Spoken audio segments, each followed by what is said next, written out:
When we left school, your future was a boiler suit and a bonnet. Scotland's trades too are changing, and light industries are growing up beside the famous shipyards and steelworks of Clydeside. To give their pupils every chance in these new trades, the practical schools are adjusting their courses. Motor cars, printing, glazing, woodwork are but a few of the subjects offered today to the rising generation of craftsmen. Mr. Copeland, employed by Education Advisory, came round, interviewed you all, what job you'd like. And he said, you can either go into shipbuilding, you can go into coal mining. That's your choices. You just knew that at 14 you were going to work. I would be 14 when I left school. I became a weaver at 15. School by that time was becoming boring. My father at first, he says, when you're leaving the school, he says, you're not going to the pit.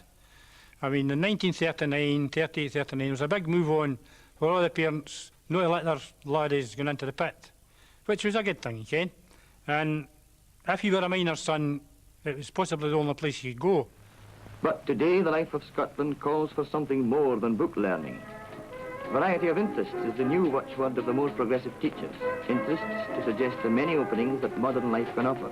My father was absolutely opposed to the really higher education for girls. He didn't think this was right. Different for boys, but girls should just go away, get a job, get married, have a family, end of story.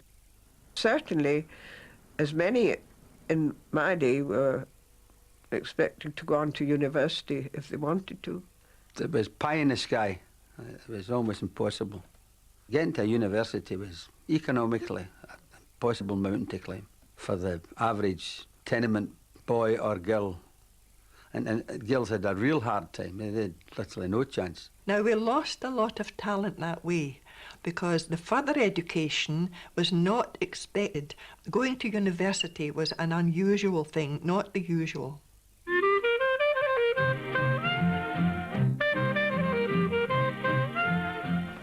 I really did enjoy it. Did enjoy the school. It was just fine. Children of Scotland, it is a great thing to be a Scot, and it is a great thing to be taught in our Scottish schools. The schools are now as bright as they once were grim, and what they teach you in them is far more sensible and human than it was. The ball then is at your feet. The opportunities are there. Make the fullest use of them. Learn while you're at school all you can about the city and country and nation you live in. You have inherited a great tradition. You must prove yourselves worthy of it. That, children of Scotland, is the part you have to play as world citizens. If you play it well, you may rest assured that the fame of Scotland shall continue to be great among the nations.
Left school at the age of 14. I went into the steel industry. I became a weaver at 15. You just knew that at 14 you were going to work. I left school at 14 and I started in Benzies the week after. The brutal truth was the expectations were there made out for you. You can either go into shipbuilding, you can go into coal mining. That's your choices. Is that a jute liner over there? Aye. Dundee practically exists on jute, doesn't it? Aye, there's about 100,000 people of 180,000 make a living by it, one way or another.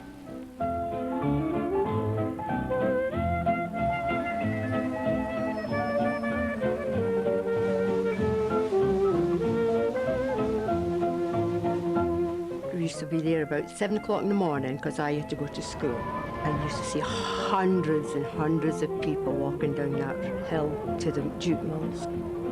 Running feet, people who are late for work, hurrying to get to work in time. The mill hooters, you call them, we call them bummers. The bummers used to go and I give you warning just before it was time for the mill to open. When the bummer went at 7:30, and that was when machinery all started. If you weren't at the mill in time in their days, the porter used to just close the door. If you were late, you were quartered. And that was it, the door was shut on you, you didn't get in. They'd tell you to come back at dinner time. And the morning's pay was a lot of money, and so you lost that pay. Yes, but you've told me yourselves how jute dominated everything. What else is there? Few lads begin their working life without visions of the future. And when that future lies in Scotland's fisheries, their thoughts naturally take them to the sea. It was a traumatic experience, I think, initially, when we were taken away from our mother's side, as it were. 14 years old, the smell of the engine oil, the smell of fish. A hard life to look forward to, but with hardy men to live it. Drifting through life may be necessary with some fisher folk, but drifting is their work and herring their catch. It started because my father was at sea. We used to go out as small boys, 10, 12, and it got a grip of you. Well, the shooting and that, I wouldn't say it was a hard job. You work together, you see. There was two men at the nets, and then the fellow with the boy and the fellow in the rope, and you just kept shooting the net. That wasn't, I would say, a hard job. About 1 a.m., the skipper decides to haul the nets. When the first gale of the net came, was pulled to the ship's side, and any sign, the skipper maybe would cry out to wheelers, yes, there's a good shimmer. And I mean, the silver fish were shining in the dark as you were pulling them towards you, you see. Right, and someone would cry, you know. It was out of this world. It was wonderful. The sense of excitement and fulfilment. For them all jumping about and sparking about, it was out of this world. There's about 50 cran on board, 9 tons of herring. The old traditional craft and wisdom and luck have filled the hold.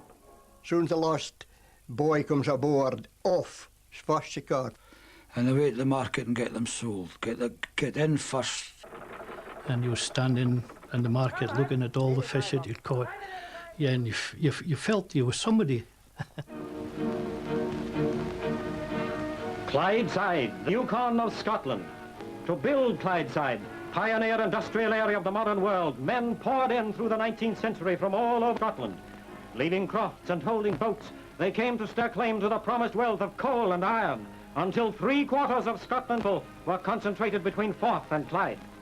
Now, at that time, the River Clyde from Dublin right down to Renfrew was shipyard, shipyard, shipyard. A river of shipyards. There was Fairfields, Harlan's, Barclay Curl, Stevens, John Brown's. To me, it was an inferno. Million drums. Bedlam. Well, riveting was the worst thing. And caulking. It was just a continuous noise, a bustle, a sense of activity. I was at home in the shipyards. It's a place of adventure. And as a ship's form becomes clear, the tempo of shipbuilding quickens into a great thundering symphony. The confusion is stunning, but every man knows his job as they swarm overhead, and shipbuilding reaches its crescendo of noise and movement. In these yards, at the height of Clydeside's prosperity, were built the Aquitania, the Lusitania, and 1/5 of all the ships that sailed the 7 seas. Well, you had a rivet squad, you know, a heater boy.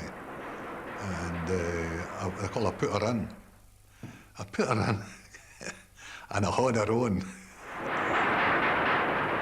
The guy put in the rivet, the other guy held her against it, and the rivet went hammering away to before the advent of the machine riveter. And I used to think it was uncanny, because these heater boys were so accurate, and they could pick a rivet out just when it was ready, and they could throw the rivet to within an inch. It was a revelation to watch them work.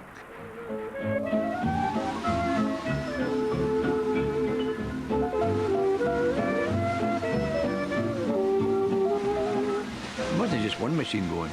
There was loads of machines all going at one time. And so you couldn't possibly speak, so you just signalled the time. Some people could see the clock, some people couldn't. There were no watches. What time is that? And then, of course, people would signal back 10 past or quarter past. Or... If the foreman was coming, you hit your chin. If it was the manager, you touched your forehead and you get your head down and you worked hard.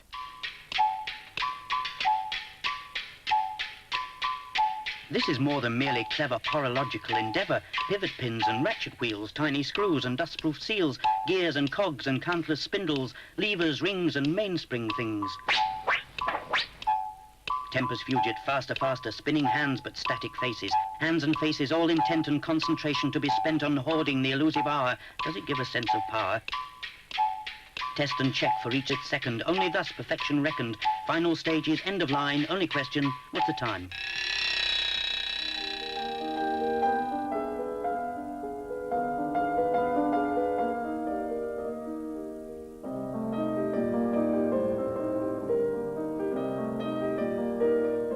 You use both hands and you do one at a time. You press on your thumb to the teat. Do like that. And if there's somebody standing beside you don't like, you squirt the milk that way. I've done that often enough, and I've seen the cats sitting waiting to see if you'll do that, and then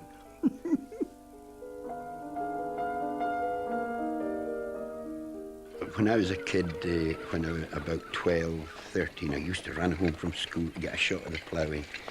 And the horses were there, and you became one with the horses and the plough, and there was life coming back out of the soil to your hands, the furrow turning over, the seagulls all round your feet.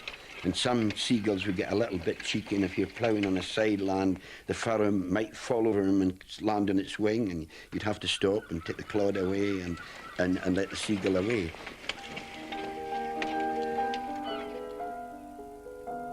at Easter time, the seed was all put out in the field, and then the father would come with a sewing sheet, you know, this way, and you were there running with a pail to dip into his sheet.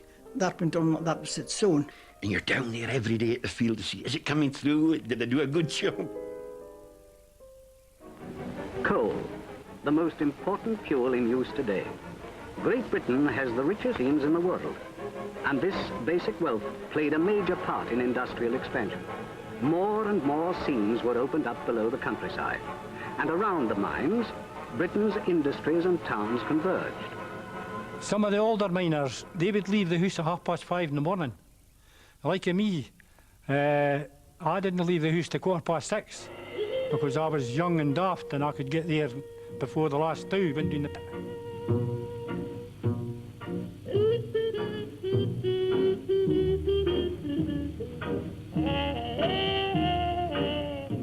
There was no mechanisation as such, just picks all the time, pick and shovel. You worked in a seam maybe that height, see? That was maybe 3 feet. I mean, they were on their knees or lying on their side, shoveling the coal. It was no problem to them because they were used to it. I mean, when I started at the coal, I had no hair on my arms and I had no hair on my thigh there because I was shoveling all the time, you can. On a long-wall piece, coal is loaded by hand onto the conveyor. It was warm. The ventilation wasn't good. You were soaking with sweat. I carried 3 singlets. I wore a singlet to peacetime, and I put my dry singlet on for peacetime to lousing time, and then going home the road, I put a drying on. Because in the winter time, if you come up the pit and you were soaking with sweat, and it was a frosty morning, before you got home, your clothes was all, they were all frozen. If you can imagine having a little machine at home where you mixed up your hot chocolate and you had it in liquid form in a bowl and you poured it into this little machine and it went in one end liquid and it came out the other end a bar of chocolate. Well, that was exactly the same as the continuous casting process.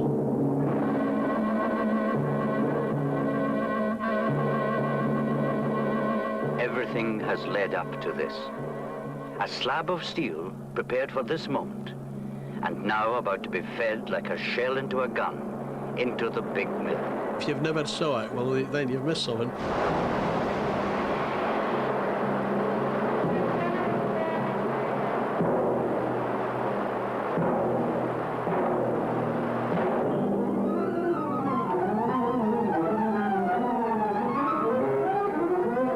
It would be elongated to such a degree that it would probably be, oh God, I would say probably maybe 500, 600 feet long.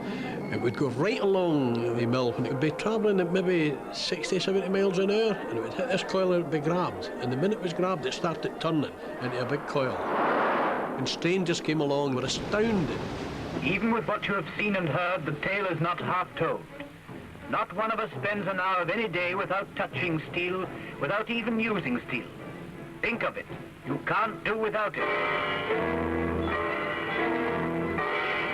Train or tram or bus or car or ship or aeroplane that brought you here. The gadgets that took you through the fun of the amusement park. The things you have at home.